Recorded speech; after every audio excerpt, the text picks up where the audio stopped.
In the quietness of the Adirondack Wilderness, nestled between the trees and still waters, lie timeless structures that have stood for over a century.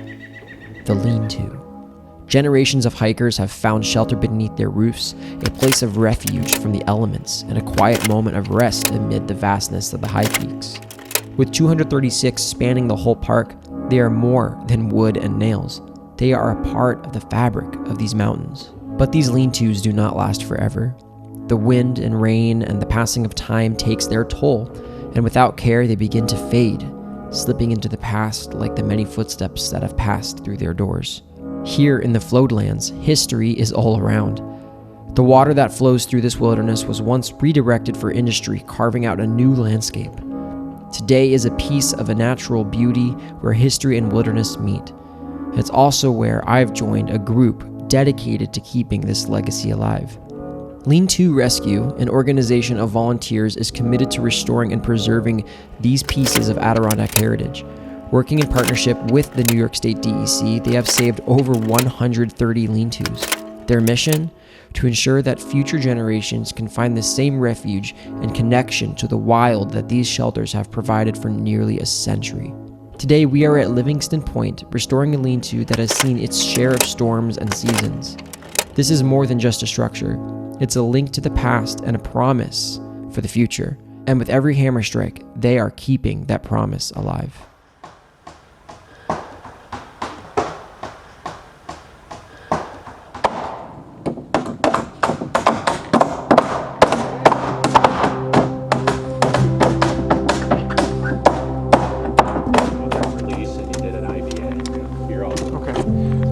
So let's tack it here. Whatever once, just to hold it. Okay, so now we got. We'll have enough on 205. all these rafters. Yep. It's still, yeah, plenty of room for the fish. 12.7.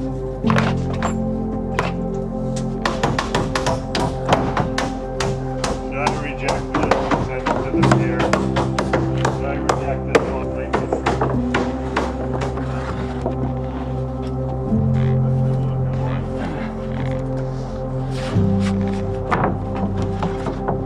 So I'm Brant Schneider. I'm one of the volunteers for Lean-to Rescue. I finished my 46er journey over on Colden over here, and ironically at the bottom of Colden is the opalescent lean-to, which I became a lean-to adopter for. What I found out is that that lean-to needed a lot more than just being swept out and the logbook checked. It needed a lot of work.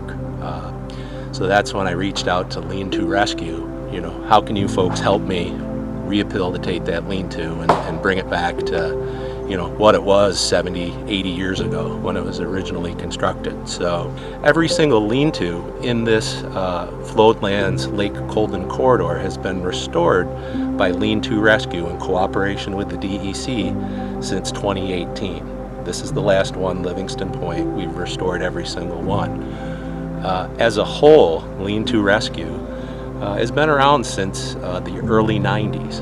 What I want to impress upon people is that we need a lot of volunteers. I'm 55 years old, and sometimes I'm one of the youngest people on the crew when I volunteer. The average age of the people that show up consistently at Lean-to Rescue are significantly older than myself. So when these people have done their volunteerism, we really need the younger folks to come in and take over, learn some of these skills, learn about some of the things that need to be done in the Adirondacks, and take over.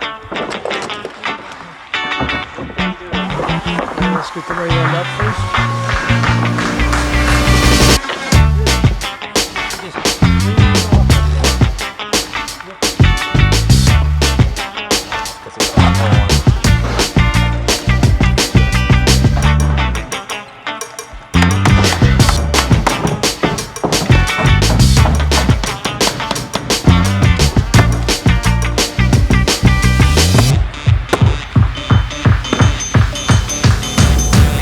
These guys first start doing this, the DE said, keep your hands off our lean-tos.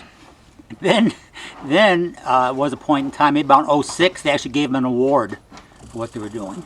And that way, I'm 77, and I've been doing this for about 20 years. But this is probably my last time coming into the High Peaks area. 6+ mile hike in was too much for me. Although getting to look at Colden is my favorite mountain. One last time.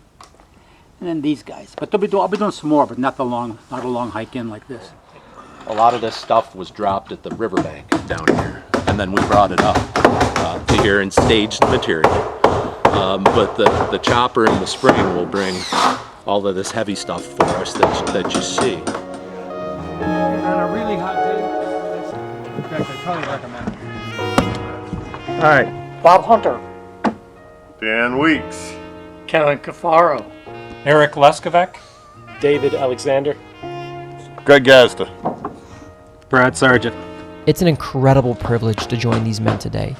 Working alongside them to preserve something so vital to the Adirondacks, this experience has truly inspired me to get more involved in future projects, and I want to encourage others, especially the younger generation, to do the same.